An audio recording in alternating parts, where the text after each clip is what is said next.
Ya, Assalamualaikum warahmatullahi wabarakatuh, teman-teman. Banyak teman-teman yang sudah panen burung murai batu cindilan, tapi kemudian dalam perjalanan lolohnya, kemudian burung itu mati gitu ya. Anakan banyak yang mati. Nah, teman-teman boleh coba cara untuk biarkan diloloh oleh induknya. Kalau teman-teman sering melakukan kegagalan ya, teman-teman coba saja biarkan untuk diloloh induk. Nah, teman-teman yang khawatir mati ataupun mungkin teman-teman yang punya kesibukan, teman-teman boleh biarkan saja anakannya sampai diloloh induknya. Nah, cuma beberapa ada yang perlu kita perhatikan ketika kita membiarkan diloloh induk. Yang pertama adalah pakan itu harus selalu ready ya. Terutama jangkrik atau tongkong, cacing dan sebagainya gitu yang akan diberikan indukan ini nanti kepada si anakannya. Gitu. Kemudian kita juga harus tahu karakter. Yang kedua, kita harus memahami karakter dari indukan murai batu kita. Apakah dia galak atau tidak? Kalau nggak galak ya udah kita biarkan aja dia sampai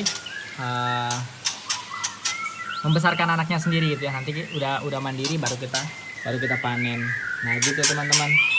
Terus yang perlu kita perhatikan juga ketika kita membiarkan diloloh induk, teman-teman juga jangan lupa pemasangan ring. Itu sebaiknya kita lakukan sebelum anaknya keluar dari glodok, karena kalau ketika dia sudah keluar dari glodok nanti tingkat stresnya lebih tinggi, kemudian kakinya kan udah lebih besar, kemudian untuk pemasangan ring udah lambat, susah gitu ya. Nah, gitu teman-teman.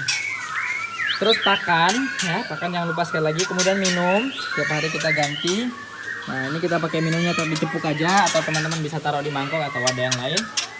Nah, induannya ini teman-teman ya. Nah, itu induannya lagi bawa makanan untuk diloloh ke anaknya. Si jantan tugasnya memantau, tapi jantan juga ikut meloloh gitu ya. Kemudian yang kedua, yang berikutnya teman-teman perhatikan juga dasar kandang. Dasar kandang jangan terlalu kotor, karena kalau dia kotor nanti akan terbawa ke dalam pakan gitu ya. Akan terbawa di pakan, kemudian akan dimakan oleh si anakan. Kalau dia makan kotoran, maka dia akan membuat anakannya jadi sakit, kemudian mencret. Nah, gitu. Dan anakannya juga mati. Oke. Jadi teman-teman, ketika anak ini diloloh sama indukannya, bukan berarti anaknya juga akan sehat terus peluang kematiannya nggak ada gitu ya. Itu nggak benar juga. Ada peluang kematian ketika diloloh oleh indukan, tapi lebih kecil ketimbang kita ngeloloh sendiri gitu ya. Nah, biasanya kan naluri indukan itu lebih baik ya daripada naluri kita. Kalau kita kan cuma melihat kondisi, tapi indukannya dia lebih paham karakter dari anaknya, apakah anaknya sehat atau enggak gitu, dia lebih paham gitu ya.